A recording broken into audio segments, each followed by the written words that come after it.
Hola a todos nuevamente los que sintonizan esta serie de videos. Primeramente, gracia y paz para ustedes de Dios nuestro Padre y del Señor Jesucristo. Amén. Por fin, hoy terminamos nuestra primera semana de los hábitos de Jesús y qué mejor que hacerlo con el hábito número 7 que se titula Desafiando al status quo. Sin más preámbulo, vamos allá.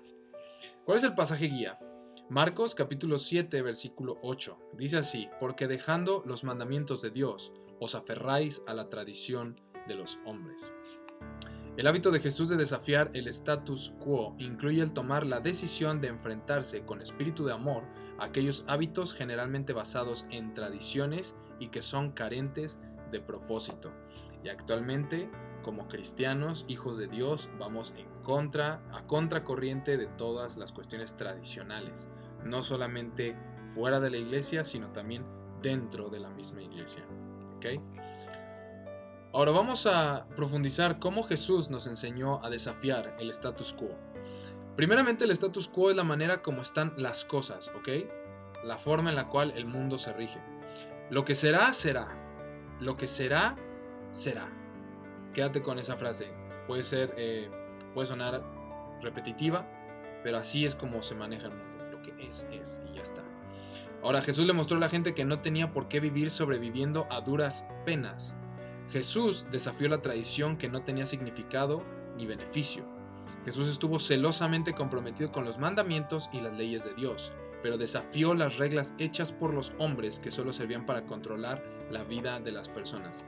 Y ojo aquí, porque mucha gente cree que la iglesia, y desafortunadamente algunos tienen razón, las iglesias a veces incluso se siguen comportando como este status quo. Y Jesús justamente vino a quebrar eso, vino a desafiar todo esto, a quitar la religiosidad de las cuatro paredes que llamábamos y que aún seguimos llamando iglesia. Nosotros somos la iglesia y Jesús lo dejó muy en claro. La gente no solamente tiene que vivir pasándola y ya, hay un propósito a través de todo esto. Entonces vamos con el primer punto. Jesús habló con una mujer samaritana, lo cual estaba contra la tradición. Tanto judíos como samaritanos no se soportaban los unos a los otros. Y esta historia narra de cómo Jesús le pide de beber a una mujer samaritana. Y esto fue en contra de todo lo que la tradición en ese momento dictaba. Y aquí el autor nos narra una pequeña historia llamada Algodón en la botella de aspirinas. Atención. La compañía Bayer ha dejado de colocar la bolita de algodón en los envases de aspirinas. La empresa se dio cuenta de que las aspirinas se mantenían bien sin estas bolitas de algodón con las que cubrían el frasco desde el año 1914. Ojo, desde la Primera Guerra Mundial. Concluimos que no había ninguna razón válida para seguir colocando ese algodón, excepto la tradición, dijo Chris Allen, vicepresidente de operaciones técnicas de Bayer. Además, añadió, son difíciles de sacar.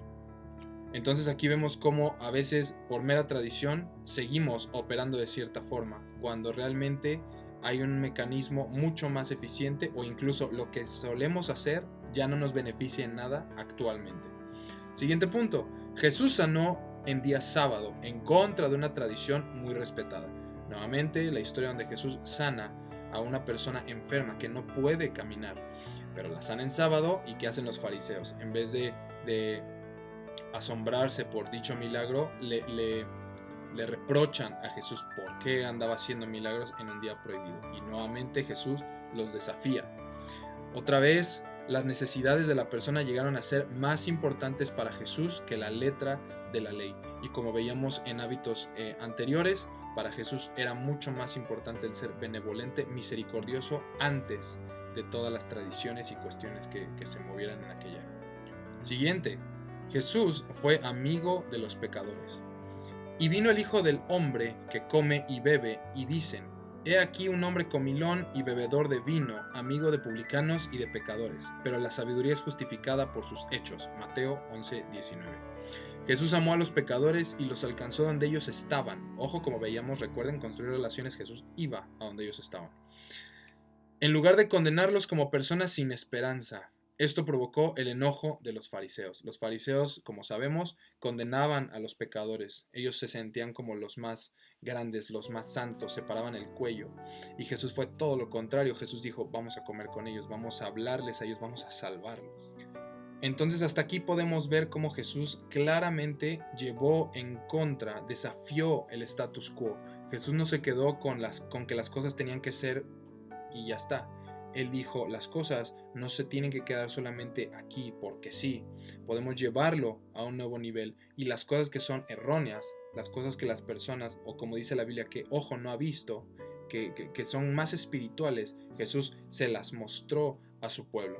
Y eventualmente fue una de las cosas por las cuales lo condenaron. ¿Cuáles son los enemigos de este hábito? ¿Cuáles son los enemigos de que nosotros podamos desafiar el status quo? 4. 1. Bueno, son 4 enemigos. 1. Comodidad. Estoy acostumbrado a hacerlo así, que podría ser igual a tradición. Yo ya hago esto casi de forma mecánica, entonces pues ya estoy cómodo con ello. 2. Resistencia. No deseo cambiar. Hay gente que el cambio le da miedo, o incluso las personas dicen, no quiero, simplemente no quiero salir de mi confort. 3. Pereza. Cambiar implica mucho esfuerzo. Y esto lo sabemos y lo hemos escuchado mil y un veces tal vez allá afuera en el mundo, que si no duele no sirve. Entonces hay cierta verdad en esa frase. El cambio produce dolor en ocasiones, el cambio nos incomoda, y si alguien es perezoso, pues probablemente no mueva ni un dedo para, pues vaya, desafiar las cosas que ya tiene intrínsecamente como tradiciones. 4. Predisposición. Nada va a cambiar. Hay gente que, pues por alguna razón, se manejan como con una fe ciega, que esta sí sería una fe ciega, creyendo que nada va a cambiar, que su esfuerzo va a ser inútil, y pues que pues no hay necesidad entonces de hacer nada. Cuando esto no es así, a través del Espíritu Santo nosotros podemos ser usados por Dios, y entonces podemos desafiar el status quo, y por supuesto que habrá un gran cambio en nuestras vidas. Martin Luther es ejemplo de esto, Billy Graham es ejemplo de esto, Pablo es ejemplo de esto. El Espíritu de Dios tiene poder, y el Espíritu de Dios también te puede usar a ti de la misma forma. Y ahora, ¿cómo puedo hacerme el hábito de desafiar al status quo? Pues punto número 1, tienes que comenzar creyendo que las cosas pueden cambiar. Hebreos 11:1 dice, es pues la fe, la certeza de lo que se espera, la convicción de lo que no se ve. Entonces, con esa certeza y con esa convicción, tú tienes que entender que las cosas pueden cambiar y convencerte de ello. Tenemos que recordar que no hay problema en la vida de un cristiano, no existe problema alguno que a través del poder de Jesucristo no pueda ser transformado. Historia rápida.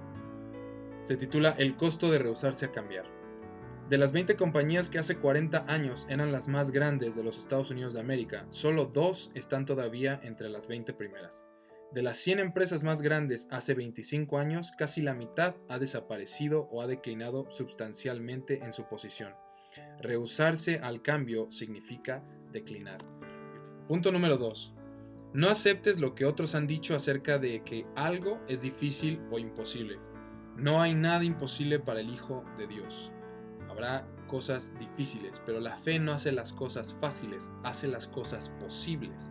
Entonces, habrá dificultades, pero tú tienes que entender que desafiar al status quo, desafiar lo que el mundo dice que es porque sí y ya, tú tienes que entender que tú puedes hacer un cambio, que lo que otros digan o lo que otros hayan determinado como es esto y se acabó, tú puedes desafiarlo y tú puedes salir victorioso. Y no tomes esto como un mensaje motivacional, no va por esa área, sino entender que no es por ti, es por aquel que vive en ti. Él es el que puede hacer las cosas posibles. 3. Debes establecer metas acerca de cómo quieres o cómo deseas que sean las cosas. Y créanme, cuando tienes una vida mucho más organizada, no solo en tus tiempos de 24 horas, sino en tus tiempos del año, de los meses, de las citas, el Señor honra la organización. El siguiente punto, punto 4, me gustó mucho, atento. Adopte la filosofía de vida que dice solo un poco más. Y por favor, no la confundas tal cual con la filosofía del coaching o la filosofía motivacional de tú puedes, un poco más, solo un poco más. O sea, tienen algo de verdad, pero esta es filosofía bíblica. Jesús, cuando Jesús está hablando de si alguien te pide que vayas con ellos 1 milla, pues tú ve 2. A eso se refiere esto. O sea, no solo es en tu propio poder. Recuerda, esto es con el poder de Dios. No te contentes con el promedio. No seas un cristiano promedio. Y lo vuelvo a decir porque es lo más importante. No seas un cristiano promedio, ¿ok? cristiano, cristiana, no seas promedio, porque los del promedio no son los que hacen la diferencia. En el pueblo de Egipto, en el Éxodo, Moisés no fue del promedio, porque Moisés fue, no porque Moisés fuese más especial que los demás, no, sino porque Moisés fue sensible a lo que el Señor quería hacer con él, mientras que el pueblo se la pasaba buscando. Es mucho más fácil encontrar problemas para las preguntas que soluciones. Así fue el pueblo hebreo cuando caminaron con Moisés. Entonces siempre pon tu mayor entusiasmo, sea lo que sea que hagas, hazlo como para el Señor, porque a eso estamos llamados. 5. Desafía el estado de las cosas si no son como deberían de ser. Dice la Biblia que llegarían los tiempos en los que a lo bueno le dirían malo y a lo malo le dirían bueno. Y vivimos en esa época. Entonces obviamente necesitamos tener sabiduría, discernimiento, valor para poder desafiar el status quo de cómo el mundo dicen que las cosas tienen que ser. Siempre es mejor permanecer al lado de Dios y ser juzgado por el mundo que permanecer al lado del mundo y ser juzgado por Dios. Entonces, atrévete a ser un agente de cambio. Atrévete. No va a ser en tus propias fuerzas, pero ahí cuando te hagan burla, cuando se mofen de ti, cuando te digan loco, religioso, fanático, lo que sea, el poder de Dios te va a sustentar. Él te va a solventar. Pero que eso no te desanime. Sé el agente de cambio. Sé el instrumento de Dios. Punto 6. Descubra qué obstáculos podrá encontrar si decide desafiar el estado presente de las cosas. Pregúntese a sí mismo, si yo intento este cambio, ¿qué obtendré específicamente como resultado? Anticipa lo negativo. Acepta que cambiar el status quo no será fácil. 7.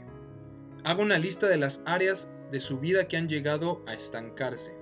Todos tenemos la tendencia a estancarnos, ¿verdad? A seguir la vía de menor resistencia, ¿verdad? Señale específicamente las áreas en las cuales usted siente que ya no ha crecido. Obsérvalo, ve cuáles son tus áreas y entonces toma acción. 9. Sea amable al desafiar el status quo.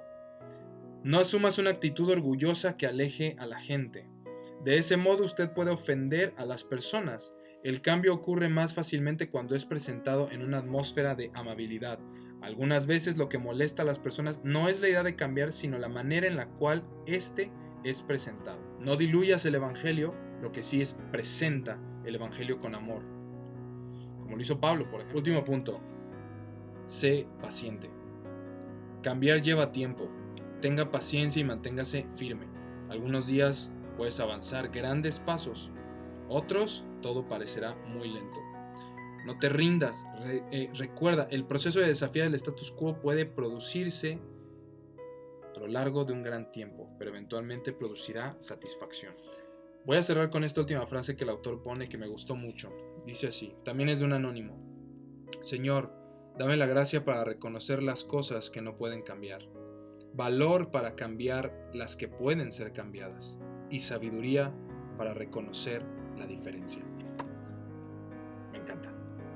Entonces, así termina el capítulo número 7, nuestra primera semana de los hábitos de Jesús, el hábito de confrontar, desafiar al status quo. Entonces, sed hacedores de la palabra y no tan solamente oidores, como está en Santiago.